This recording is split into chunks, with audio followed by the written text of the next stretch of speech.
Ready to go live when Joe is. Wait for a text from Alexis. I think this might be her. Chelsea and one more. This is ready to go live when Joe. Okay.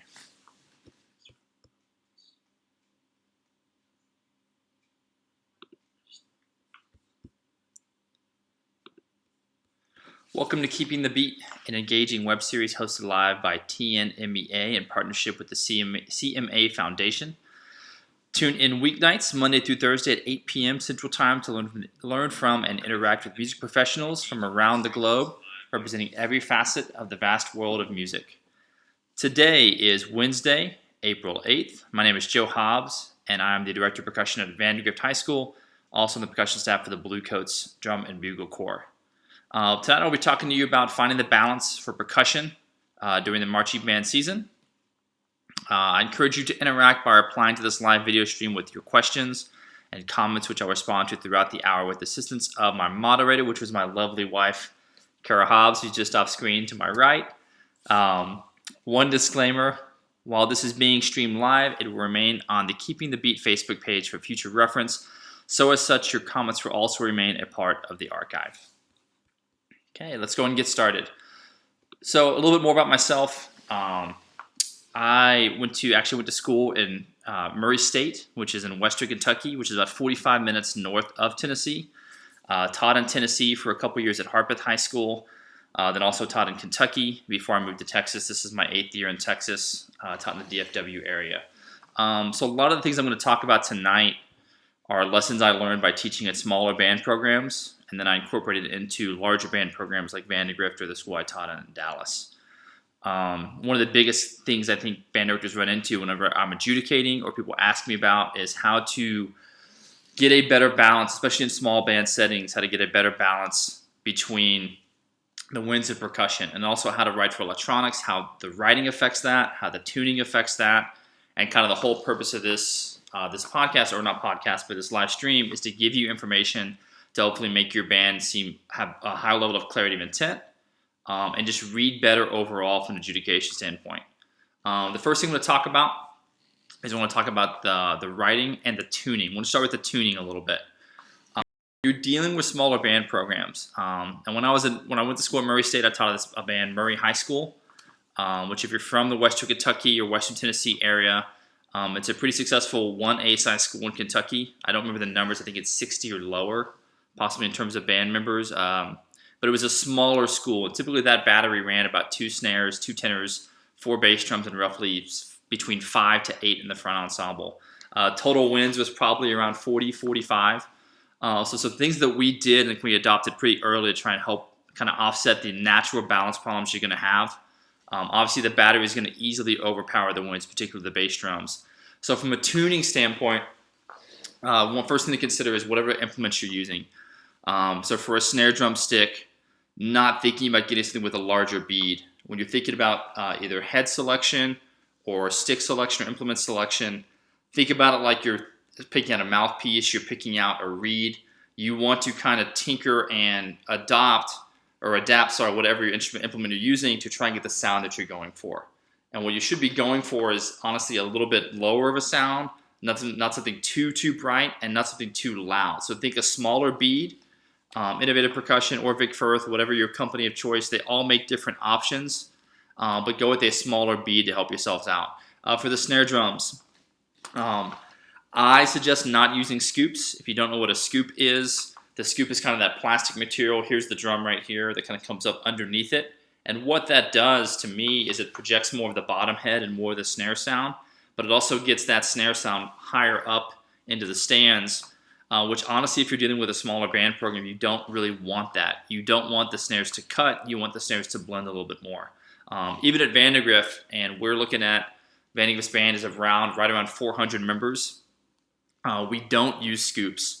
And people kind of ask me why you don't do that. And that's because, I want the snares to blend with the winds, not so much cut through the winds. So I think overall, we're trying to get more points in the music GE sheet and more points in music analysis. And I'm not really concerned about the drum score. because there isn't one in BOA. Most of the contests we go to, there isn't one. So it's all about what blends and balances best with the winds. So no scoops for me. That's just me. That's kind of my preference. Bass drum muffling. I feel like when I judge, if I judge in the Midwest area or in Kentucky or Tennessee or farther south, a lot of smaller bands have bass drums without a lot of muffling. It gets you that really boomy sound. And once again, that overpowers the band as well. So be careful about that. You want the drums to, every drum should have some sort of resonance to it. So I'm not saying that you should get it to a super short sound, but what I am saying is if it's wide open, particularly the bass drums, it's really going to kind of overpower your winds pretty quickly. So be smart about what you're doing with that. Kind of moving on to some of the other instruments. You want to scroll down just a little bit. Yeah, that's good right there. Don't be afraid. Well, actually, before that, change your heads. And I know that sounds like a stock thing, but the older the heads are, this is how it relates to your balance. The older those heads are, kind of the shorter the sound it's going to be, especially with like snare drum stuff. Those heads are going to get really dead, and it's actually going to make it a little bit brighter and cut a little bit more. So changing your heads at least once a year. Same thing with the tenors. The more we're talking about wanting the drums to ring a little bit, the older the head, the less the ring, meaning the shorter and more articulate the sound's going to be, which makes going to make it cut a little bit more. You want it to have a little more resonance, and once again, the older the head, the less resonance you have. Same thing with the bass drum stuff. Moving on, talk about zones a little bit and some different implements that you can use. Say you have some writing in your band program that is doubling the winds. Kind of a common thing is to double your snare drum stuff with your soprano voice, particularly like trumpets, things like that, or your tenor section with woodwinds. If you're doing that and you keep running into balance issues there, that's not a tuning thing, but changing the implement. And I'm going to slide over to a PDF real quick. Another option for you to use would be to kind of like a hard felt on tenors. And this is just innovative percussion stuff because that's what I'm familiar with and the company that I use. But all companies make a version of this, a hard felt. So if you feel like your tenors are cutting too much or there's a balance issue with the writing, once again, using a hard felt or a puffy, the mallet on the right side of your screen with the black head, they make those for tenors, which are really soft. You lose a lot of their articulation, but once again, it blends really nicely with woodwinds especially. Also for bass drums, you can use that as well. So if you're ever getting called out for balance between a section of your show where the writing almost is right on top of the winds or it's doubling something that's a solo section, try a puffy, try a softer implement. And a lot of times, honestly, when you get that comment from a judge, you're going to get compliments because it's very obvious that you took that into account and you made that choice. Kind of the stock judges comment typically is, oh, I love the timbre change here. You're getting more points. You're showing that you made more musical choices by picking different implements. So it helps you down the road. I'm going to keep going. That's all I have for the tuning stuff. I mean, your tuning is up to your preference. And if you're a percussion instructor, obviously you have a sound in your ear that you want to go with. So do that.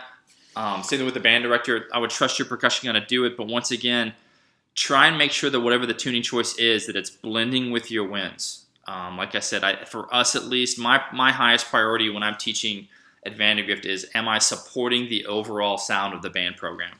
And that's the way I try to tune, and that's kind of helped us out in the past. It gives us, like I said, a lot of music effect or music analysis judges compliment us for that, and we get more points in the long run, even from percussion judges when we do have them, because we made wise musical choices to support the melody. Okay, I'm going to keep going. We're going to move on to writing. I'm going to slide down real quick. Okay, first thing for me with writing battery parts, particularly in the fall marching band show or for a BOA or your state championship stuff, is trying to avoid overusing bass drum unisons. And I'm going to slide back to our PDF, so bear with me. And what I'm going to try and show you is some writing examples that we use. This is almost all these examples, and actually I think all of them are from this past fall from Vandegrift High School's marching band show, the drill and the music. And I'm going to try and show you examples of kind of what I'm talking about. So in this particular phrase, this is actually, believe it or not, this is actually a percussion feature. And what I've got in the red box is the battery part. You can see a triplet roll in the beginning of the phrase. But what I want you to really pay attention to in this phrase, even though it's an exposed battery moment, there are no bass drum unisons written in the entire part. And what Andrew Markwood did, who writes our battery stuff, and we talked to him about this, and he's great and really smart about all of this. was trying to avoid a lot of unisons. For one reason, it just makes things get a little bit muddier. Two, when you're getting into a dome setting, like for us, we have multiple competitions in domes. The Alamo Dome for us is BOA San Antonio and our state championship. And then obviously when we went to Grand Nationals this past year, we were in Lucas Oil. So trying to avoid bass drum unisons because they just get lost in indoor settings. So if any of your contests are indoors, try and avoid that device as much as you possibly can. So that's my first thing. Avoid that. Be smart. Not that you can't use them. Don't get me wrong. There are moments when you're going to want to use the bass drum unison. That's fine.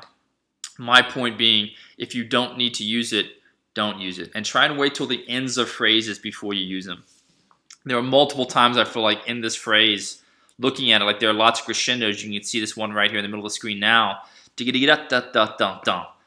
think a lot of battery arrangers would have dealt with pretty unison on that downbeat out of that crescendo. We avoided doing that once again to try and make sure everything read a little bit clearer. I'm going to keep moving through, going on to the next. Now you get next PDF, next slide. 1 second. Okay. Next thing. Not that we talked about this a little second ago with implements. It's not wrong by any means to double melodic content or moments in the wind moments in your show with the battery riding. But if it is a technical moment, just be really smart about that. And this is a moment in our show that kind of got highlighted.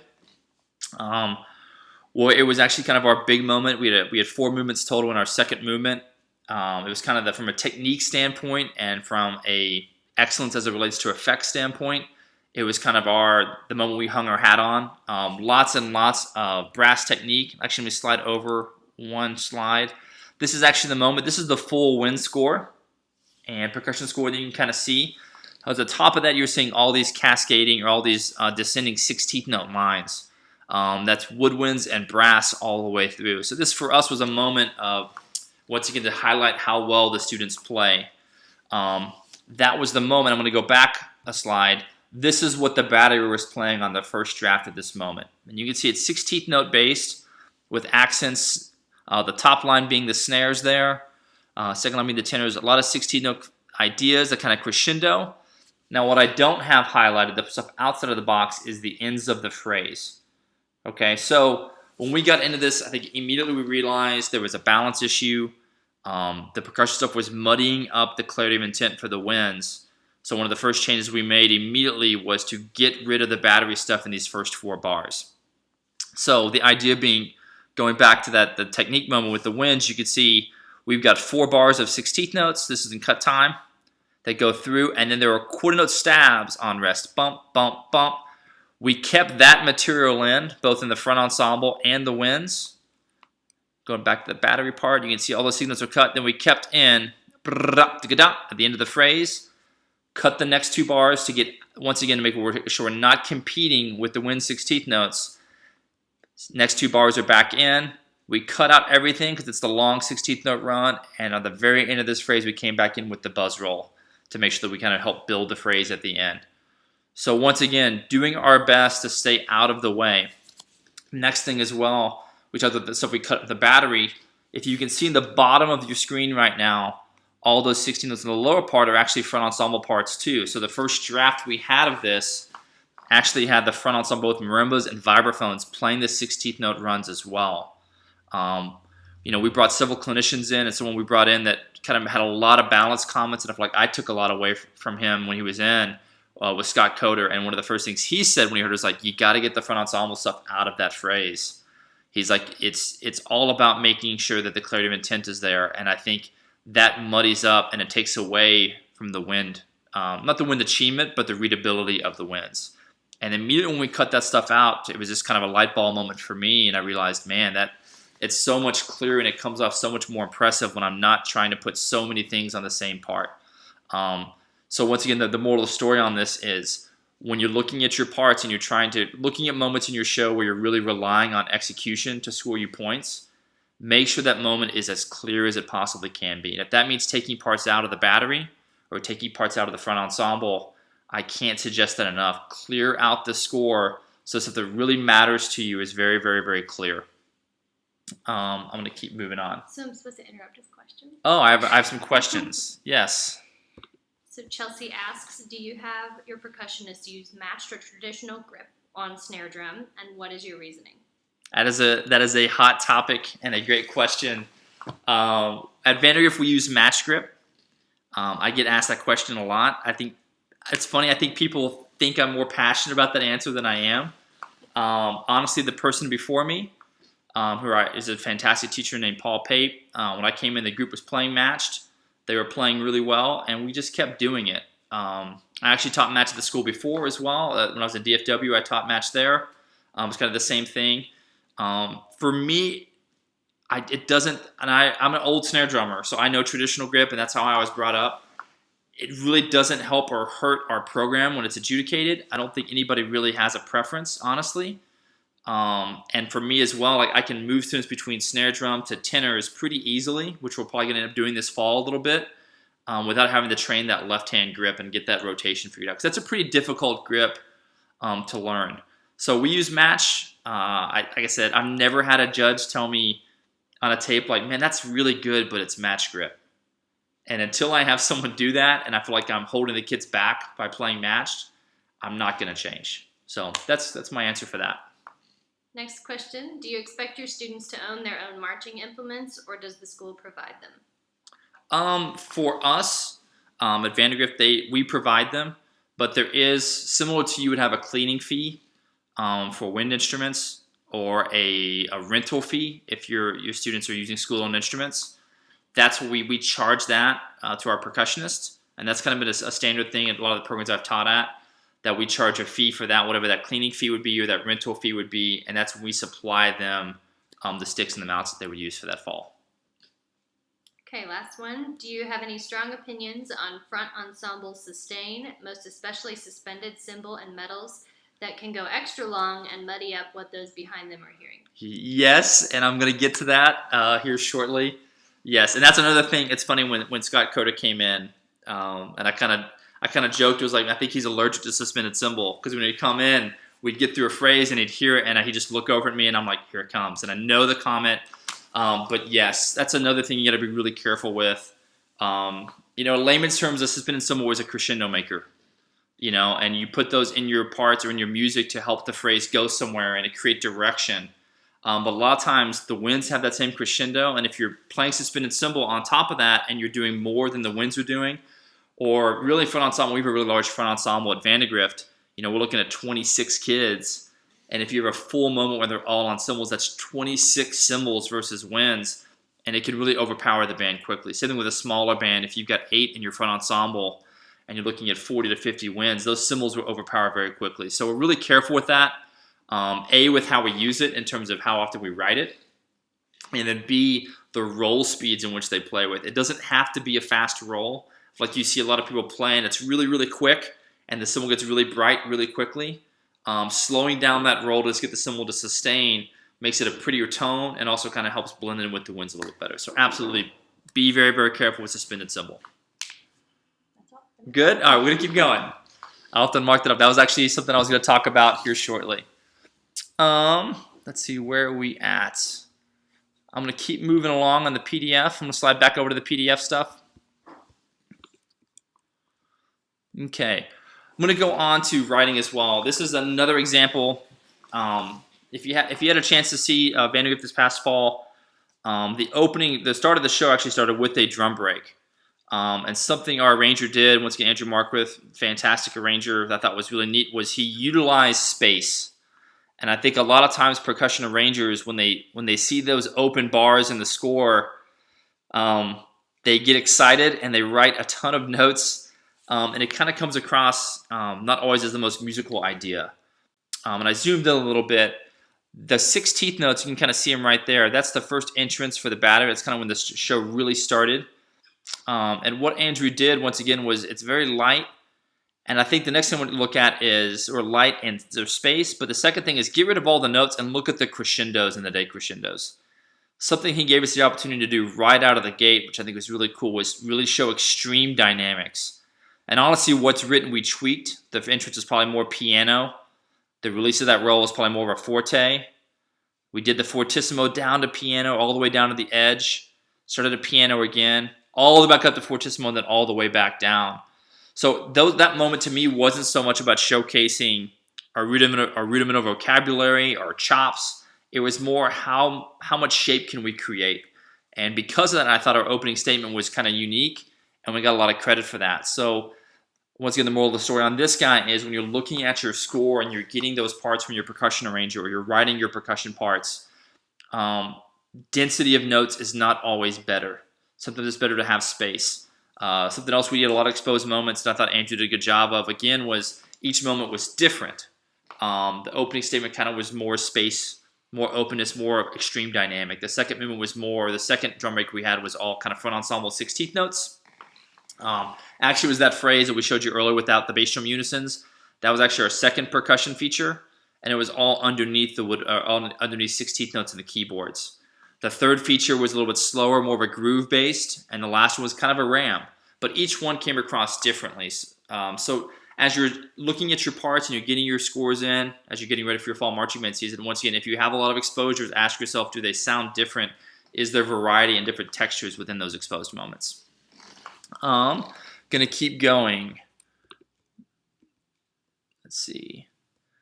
Okay, I'm gonna move on now to battery staging. I think we're doing pretty good on time. This is about balance, yes, but it's also going to start kind of shifting over into a little bit of talking about alignment. Something at Vandegrift we've done is what we call the pocket, and this is the battery staging. If you're able to do this with your drill writer, I highly suggest it.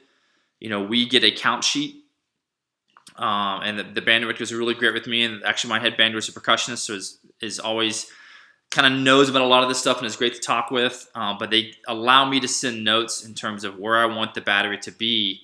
And when I just write pocket, what I'm talking about is I want the drum line, you can kind of see in this PDF, I want the drum line to be roughly between the 25s, preferably the 30 if we can get there, and then around the back hash.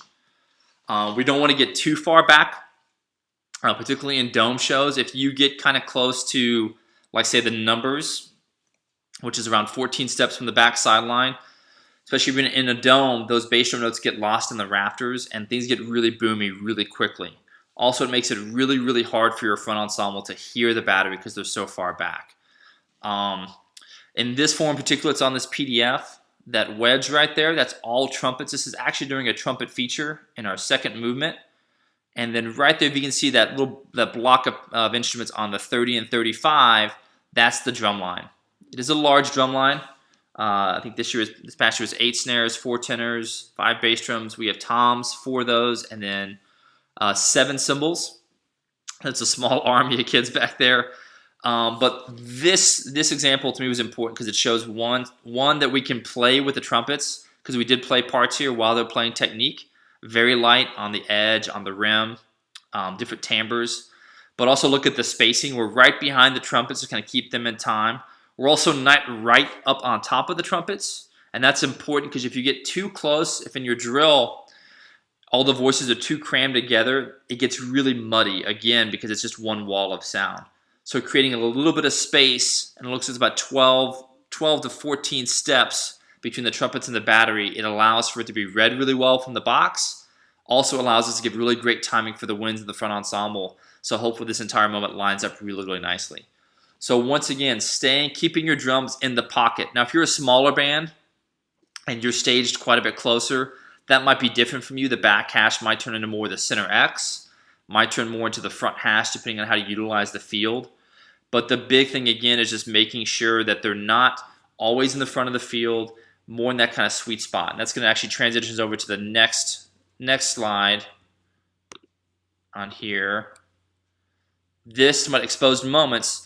Every now and then, obviously, you're going to want to get your drums a little bit closer so they get read a little bit better. This is actually what we just talked about, that opening drum feature with all the space. This is the staging. If you look inside the red box, that is the battery. Okay, and once again, we're on the front hash. We never had really any issues with this being read in a box of a larger stadium. And once again, it put them right in the center of the field. Nice window for those guys. But by not bringing them all the way to the front, or say 4 to 8 steps behind the front sideline, What it allowed us for is, one, it gave us great staging right in the center of the field, but the next one was slide over. This was actually the opening hit and the opening arrival. And you can see where the battery's at. It's the same form that they played their feature in, but by not putting them too far front, it allowed us to have the exposed moment. As soon as we were done, we were able to slide back within about 16 to 20 counts, setting up the winds to slide in, giving the winds fantastic staging for the opening hit. Once again, the drum line's in the pocket. We're between the 30-yard lines. We're pretty close to that back hash, but it made everything work out from a timing standpoint and from a balance standpoint. So once again, I know your gut is going to tell you that whenever you have an exposed battery moment, you need to get those drums as far to the front as you can. That's not really always true. Getting them in the middle is just as good. It'll be fine. You don't have to get them all the way up. And once again, that makes the transitions out of those moments quite a bit easier. Okay, I'm going to keep moving forward. Let's see. Let's go on to our next slide. Okay, this goes with the staging as well. Obviously, once again, the band program I teach at Vandegrift is a pretty large band. And every now and then our drill writer, so Jeff Sack, does a great job, but he likes spread forms, which makes the band look huge, gives us a lot of unique challenges from a timing standpoint. But when you get into the battery stuff, it can be pretty complicated. The battery, if you can see them, is all those X's. It's kind of it's the two arcs that center on the 50. So what we found ourselves in this situation, and this was in our closer, is we're looking at almost a 30 to 30 spread between the bottom bass drum and our last cymbal. So immediately it was, looking at the drill charts we're teaching, I'm like, oh man, this is not going to work. And this is actually a full battery moment in terms of them playing together. The winds are playing as well. So the first thing we did was we looked at the bass drum scoring, and we took out any unisons that were there, because once again, this was a pretty full moment from the band, because we knew there's just no way that bottom bass drummer was actually going to play with the drums all the way across that form. So we thinned out the bass drum stuff. We also looked at the way the bass drum writing was going. Was it going down the drums or up the drums? Once again, trying to keep as much material as we can more towards the center of that form. The cymbal notes, and I love our cymbal line, they're fantastic, did not survive this form. So they all the notes, and they knew, I think the first time we set it up, we started playing, and I started walking over there, I saw the smirks on the faces from the cymbal players of like, here he comes, and it's like, sorry guys, and they just nodded, put their heads down, like, we get it, They knew right away, but we just cut some of those parts. Once again, the whole thing I'm trying to get across on this idea is it's not worth it. If you're in a huge spread, be smart about who you're asking to play and when. If it's a cymbal part, in our instance, once again, we have a huge pit. We're going to put that in the front. If we're missing that voice, we'll take care of that timbre. The bass drum stuff, once again, especially with as many shows as we have being in the dome, we're going to be okay if the bass drum unisons are thinner. It's okay. We kind of did some of the same stuff at Bluecoats this year. I know there's several rehearsals that I was in where we found ourselves in a large battery spread again. And we just looked at some of the unisons. And just to clear up the overall battery sound, once again, we would just thin out some of those unisons so the part would read cleaner immediately. Bass drum unisons are really hard to clean, and especially when you're trying to line them up like a 20 to a 30-yard spread between that bottom bass drummer and maybe an end tenor drummer. So thinner is a little bit better in those huge forms. Okay, I'm going to keep moving through. Okay, I'm going to go on to some front ensemble writing. I'm not going to go into a ton of depth on this, but I do want to talk about kind of ways you can utilize the writing to kind of help out with direction of phrase. This moment right here actually ties in with that opening drum break again with all the space. Actually, the first note on this page, I'm going to zoom in just a little bit so you can see. The first note on the battery stuff here was actually the release of that first page we looked at. And then there's a lot of battery notes in there. A lot of battery. So again, another drum break. Once again, not a lot of unisons.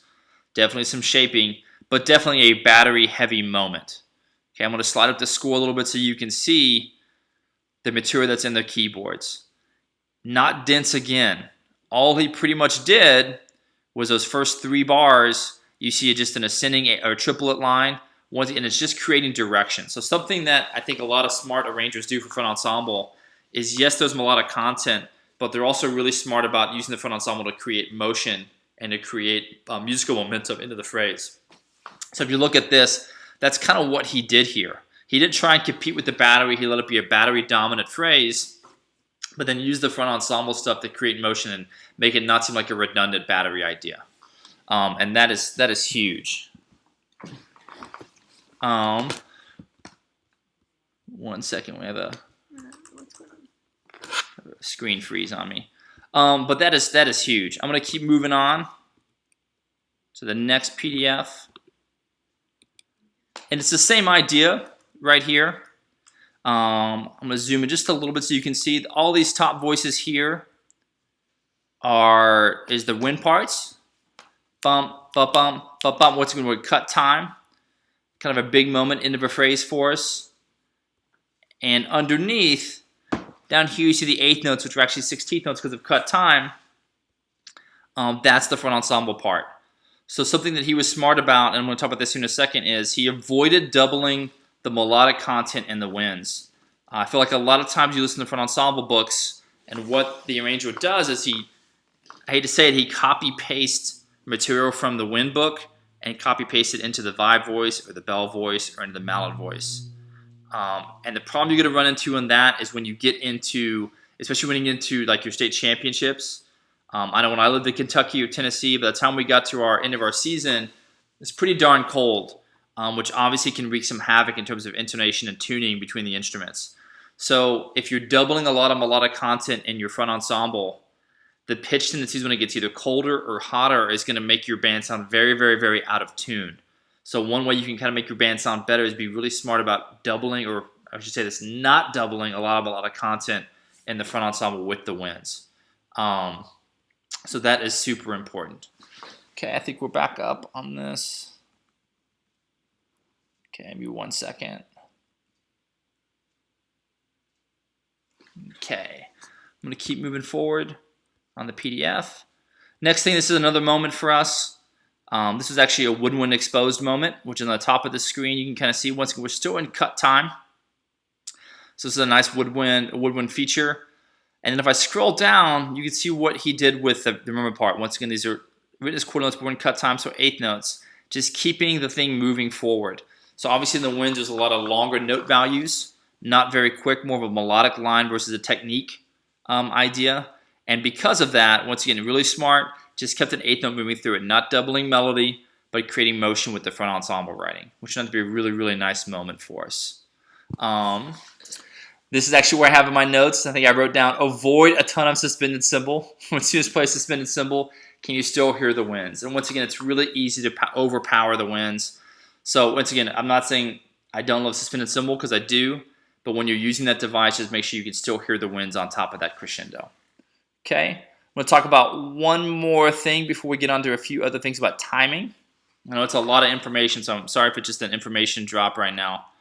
I want to talk about electronics and kind of how to compose for that, and just some suggestions and things that I feel like I hear pretty consistently in terms of errors or things that might get you docked from a judge in terms of the way you use electronics. I'm not going to talk about software or any of that crazy stuff that's a little bit over my head.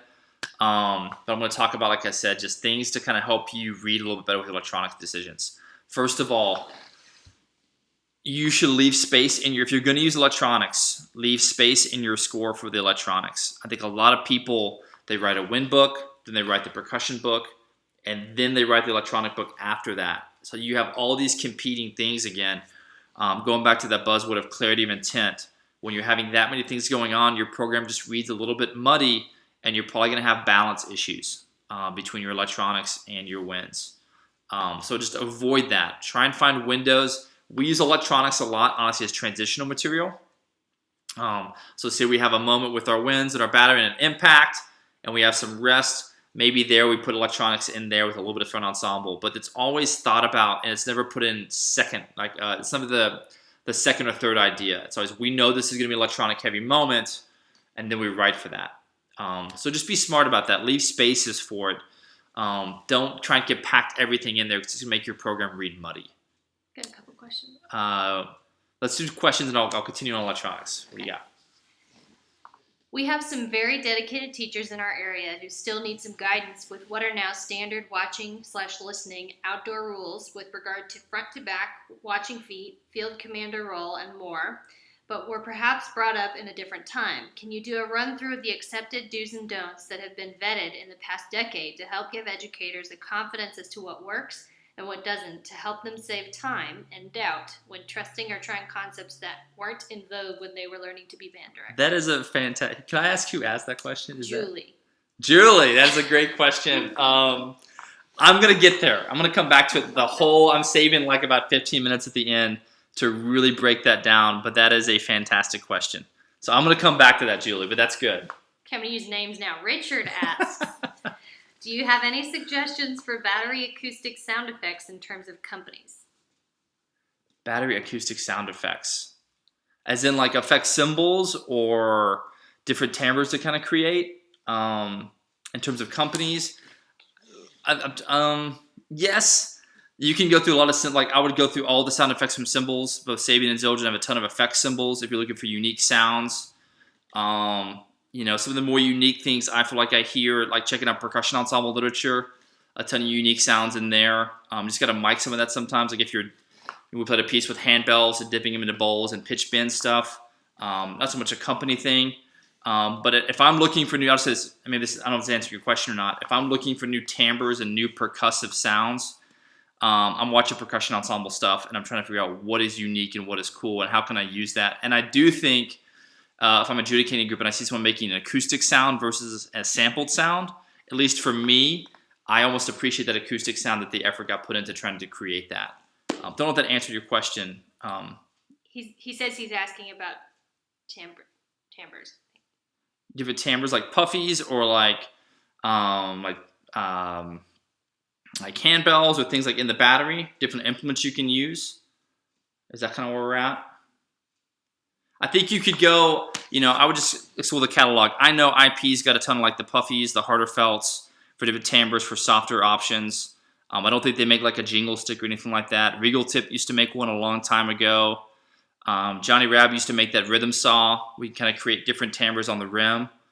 I think Vic Firth has got a few options like with piccolo. I know they've got like Tom Hannum's got a stick that's got piccolo tip, which is like almost like a concert snare drum bead, but the back of the stick is like a fatter sound or a normal feeling marching stick. So just explore the different companies. You just got to look around. Everyone's got their own specialty things. It depends on what sound you're going for. Okay. Kat says this kind of refers back to some of the drill you showed earlier. How does the band rehearse sections like that? How do you all use the Met and how do you take it out? Okay, that's another good question. That's another timing question, which I can jump to here in a second. For us, to answer the kind of the beginning of that question, the metronome always stays behind the battery for us.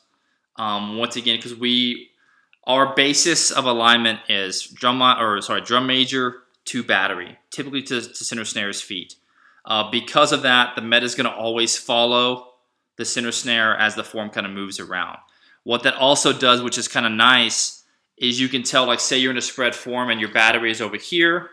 Again, the screen, your battery's over here and your low brass or your melody or whatever is over here. If you keep that metronome farther over, you can always tell when the winds are listening to the battery because they're going to sound behind. So once again, for us, it's our goal to always keep the metronome behind the battery. And I'm going to do a whole breakdown at the end of this. Like I got a drill set. I'm going to kind of show you if this were in our show, which it was, here's how we broke that down, how we rehearsed that. But for us with a metronome and a group that size, once again, the Met always stays behind the battery, and then we slowly wean that off and go from there. But I'm going to go more in depth on that here in about 10 minutes. Got one more. Okay. Nathaniel asks, how do you approach writing a percussion book for a show? How do I approach? First, to try to listen to the original as much as I can and try and find material that is very important to that it was in the original score. Trying to find things that, once again, the original composer, the intent is correct. If it's classical, making sure, once again, I'm referencing that. I'm looking at parts to make sure I'm paying homage and paying respect to that. If it's pop, once again, trying to figure out what it is. Is it a 2 and 4 based piece? And then how am I going to put that 2 and 4 in there?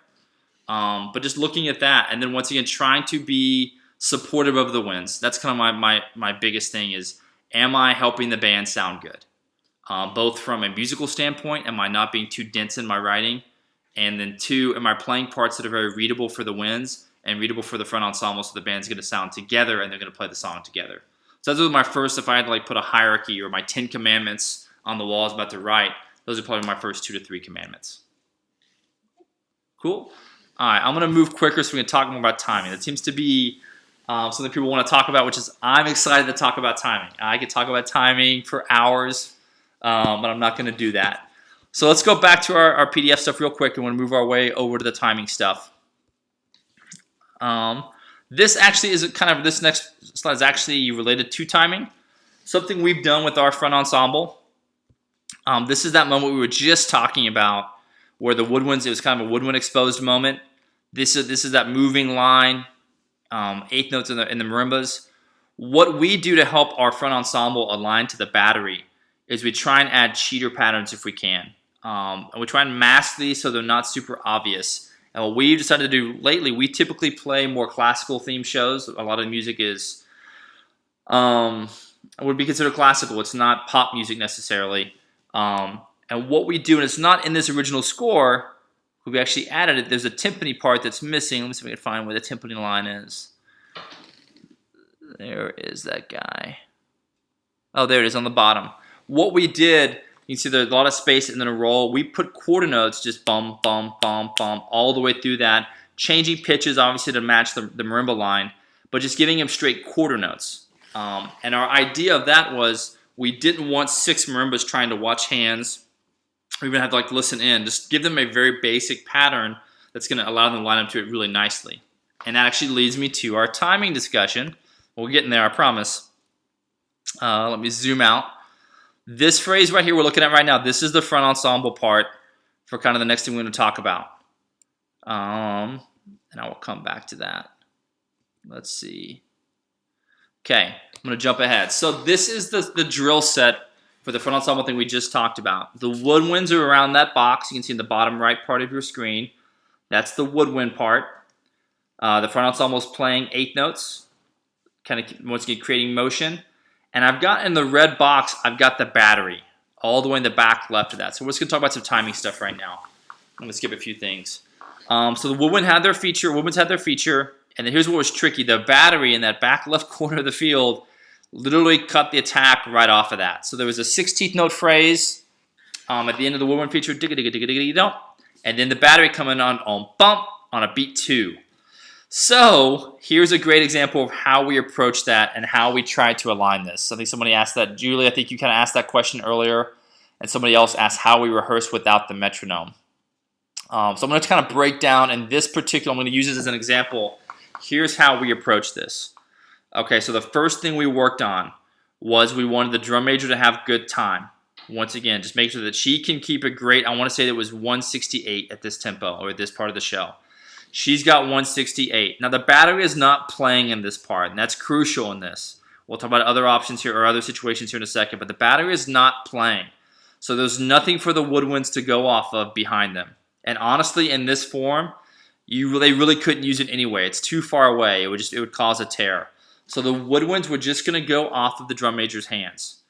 Okay, the timpani player, who's playing those quarter notes, we talked about this earlier, is going straight with the drum major as well. The front ensemble playing our 8th notes is just listening to that timpani player. So right now the connection we've got is the woodwinds to the drum major, the timpani to the drum major, and the front ensemble members playing with that timpani quarter note. Now, if we're rehearsing this, I'm on the podium with the drum major, and I've got a metronome, and I'm putting it in her ear to make sure that her 168 is fantastic. Now, once again, the battery is not playing here.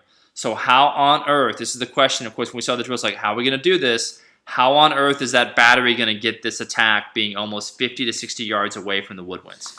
So here's how we approach this. Okay.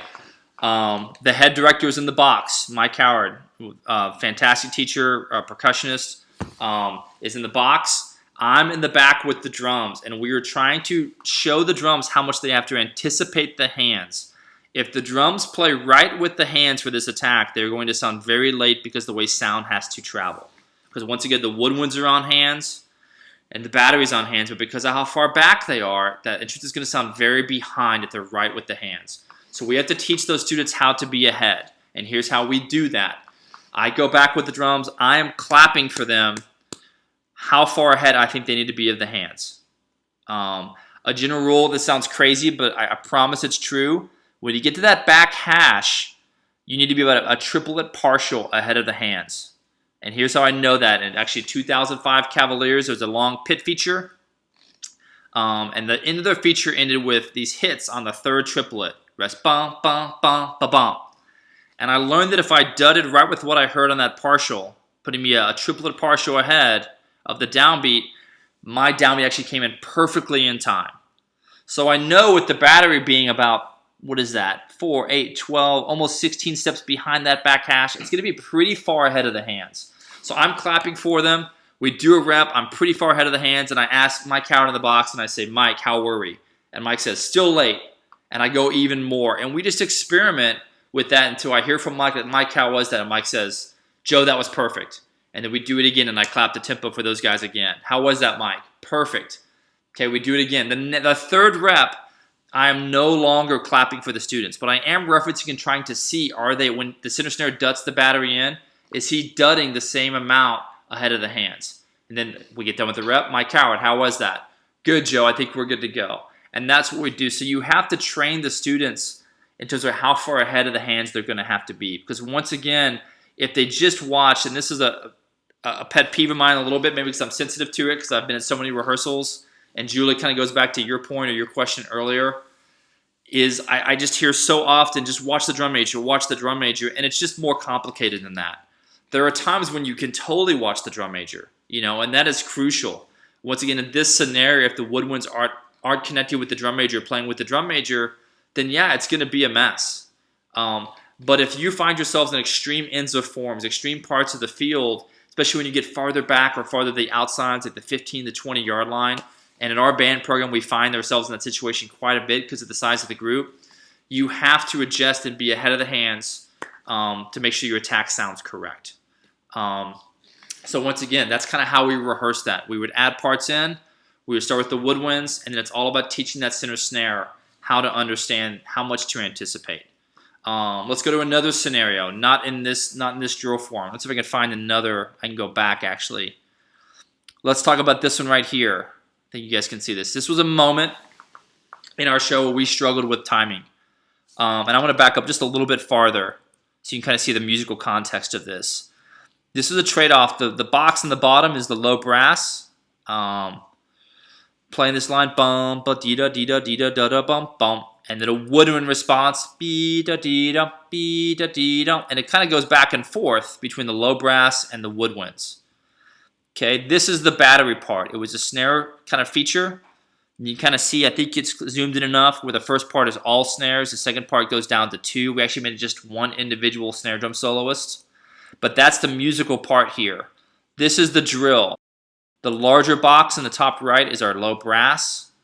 The shorter box, more towards the middle field, is the snare line. And we struggled with this alignment almost the whole time. And the whole season. Honestly, eventually we ended up just cutting the snare drum part so it read better for the low brass. But in this moment, it was drum major going off the feet of the center snare. Unfortunately, here we had several holds from the snare line. So what we do on holds, I kind of learned this about 4 or 5 years ago. We'd always have timing issues on holds. And it's like, oh, because the feet have stopped moving. So we always add, if you ever see our drum line play, they'll do a lot of head nods. Typically halftime so they don't look silly, but always giving some sort of a pulse to the drum major so they can continue to make that connection between the center snare and the drum major. So in this instance, the timing was, again, based all off of the snare drum part and all off the snare drum feet because they were playing. Once again, if they're not playing, that's the only time I deviate from the center snare's feet being control of the tempo. And here's why, and I'll make sure I'm clear on this. The reason that didn't work, or why we had to have the drum major in charge of this form, the one we just talked about with the woodwinds and the drums entering in the back left, was here's what happens. We talked about the drum line's going to have to anticipate the hands of the drum major. So what that typically means is when he starts to dud ahead and he's getting that far back, more than likely his duts are going to be ahead, obviously, and his feet are going to get ahead, which is going to throw the drum major off. And then suddenly you've got this weird disaster because the drum major's hands are speeding up to accommodate for the snare drum feet, and the woodwinds are getting off, and the pit's getting off, and it becomes a mess. That's why for that specific moment, the drum major was in charge of the 168, and the battery got the attack. Now, once the battery came in and established tempo, we shifted the drum major right back over to the drum line and going off center snare feet for the rest of that. Okay, so that's different. Now, going back to this guy, to this idea, this is another movement. This was all drum line because the snare line's playing. This was all based off the connection from the drum major going with the center snare's feet during moves and going with the head nod during the hold. Question. I've got some questions. Just one. Sebastian asks, as the season progresses, do you begin rehearsing them at a slower tempo than the one that you expect them to be at by the end of the season and increase the tempo over time? Or do you simply start at show tempo at the beginning and stay there the rest of the season? Why do you do your respective option, and do you think the other is equally as effective? That's a great question.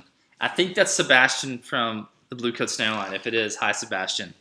Two answers to that. I've done both. And something I like to do with our battery is to slow stuff down mid-season. And what I'm doing when I slow stuff down with our battery or our front ensemble is I'm trying to clean the spaces between the notes. That's what I'm trying to do. It's not a timing thing. It's more, am I cleaning the spaces? And then so I go down 20 clicks. I clean the spaces at that tempo and also get the hands more relaxed, get them really confident with the parts and getting a good tone out of the instrument. And then I bump back up 10. And then I bump back up 10 until I'm back to the original tempo.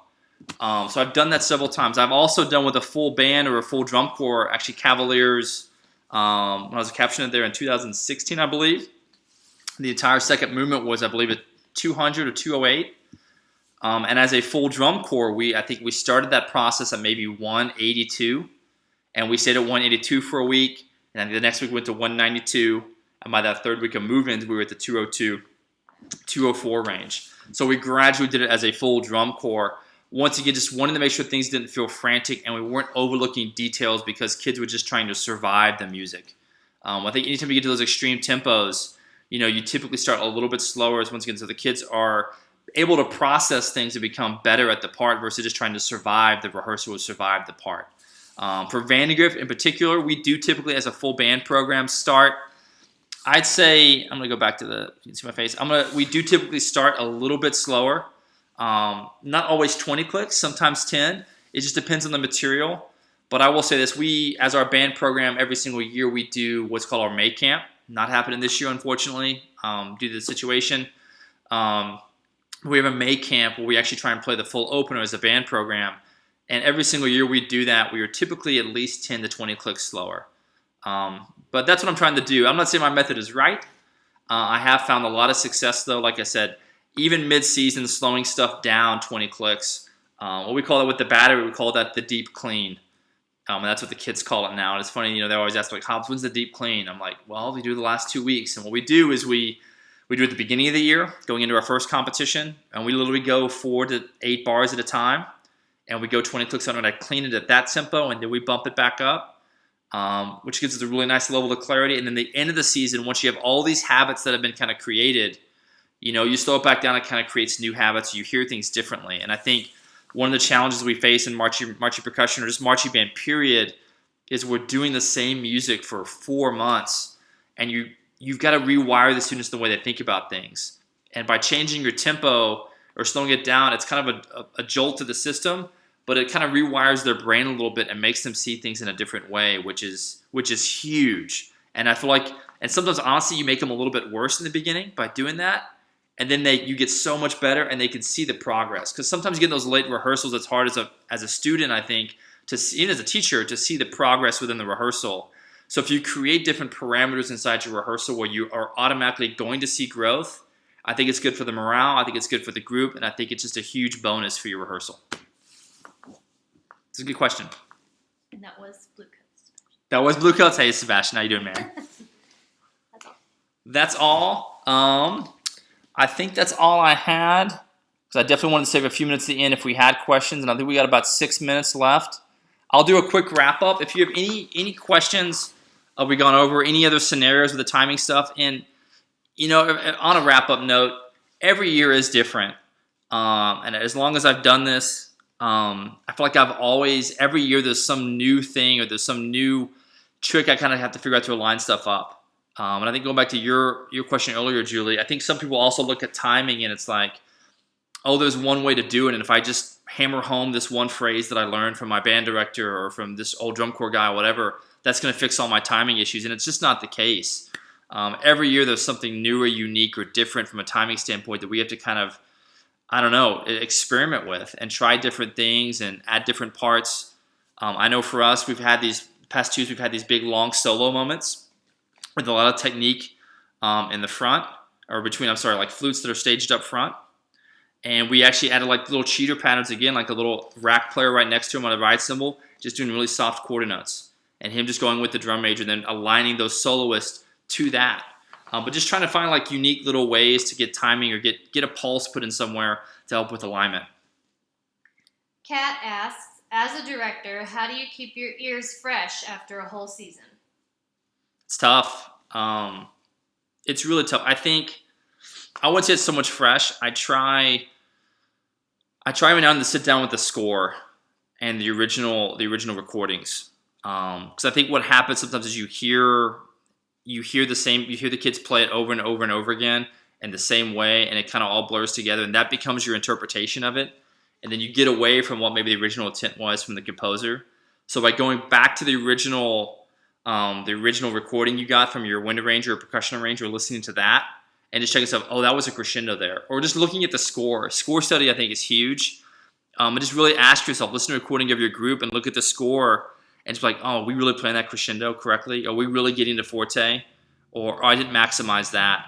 And just trying to keep yourself honest with what is on the paper or what's on the recording versus what you've heard from every single day.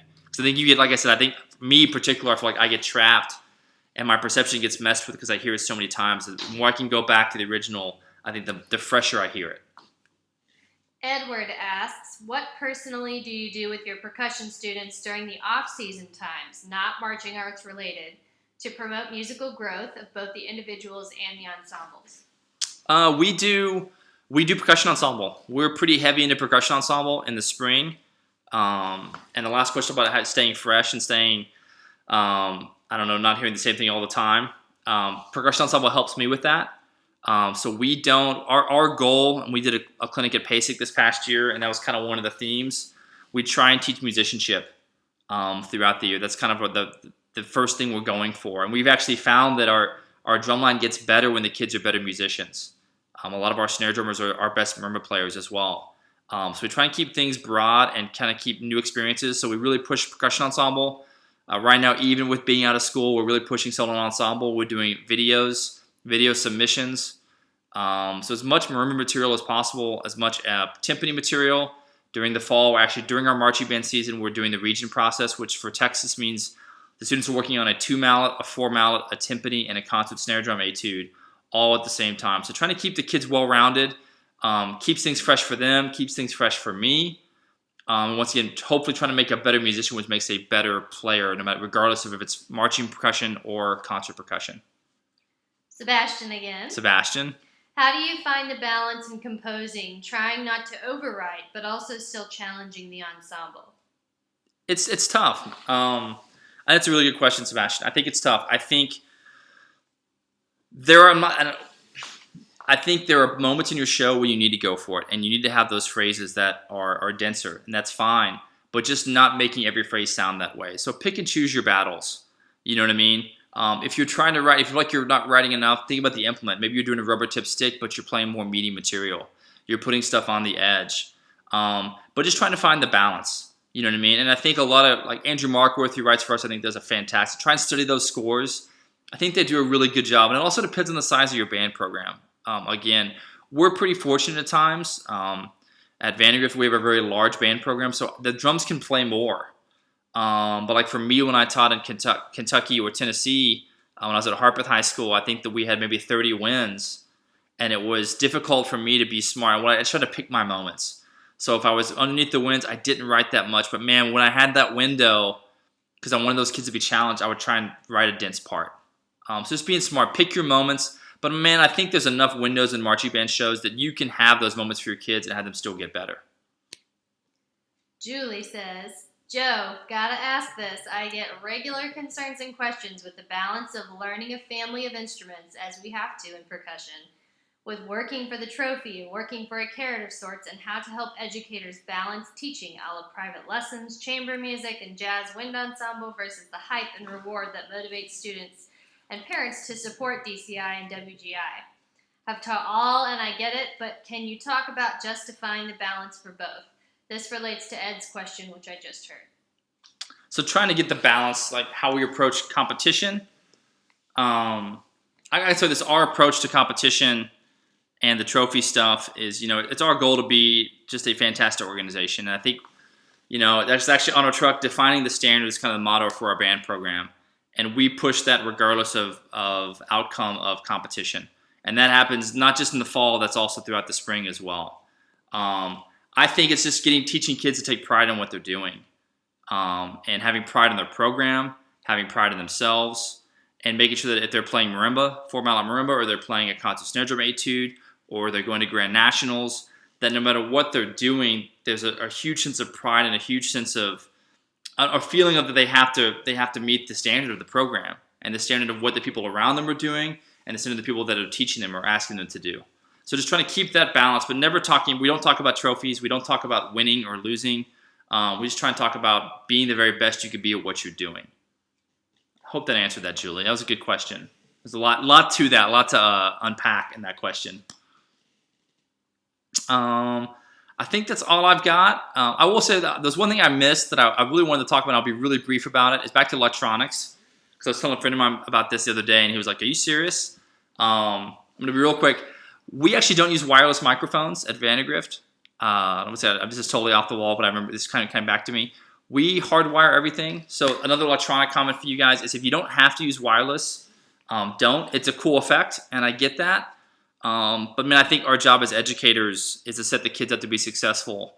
And I think if you've taught marching band for a long period of time, have had those shows where the mics didn't work or something went wrong electronically, and the kids were negatively impacted because we didn't take care of, the stuff that's out of their hands.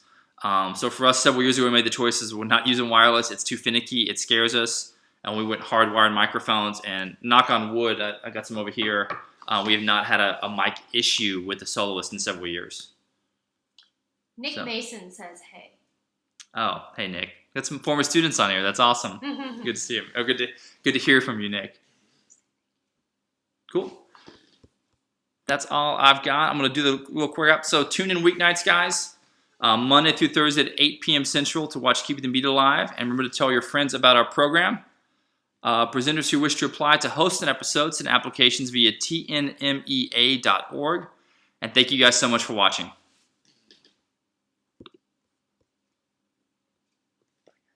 Mm-hmm.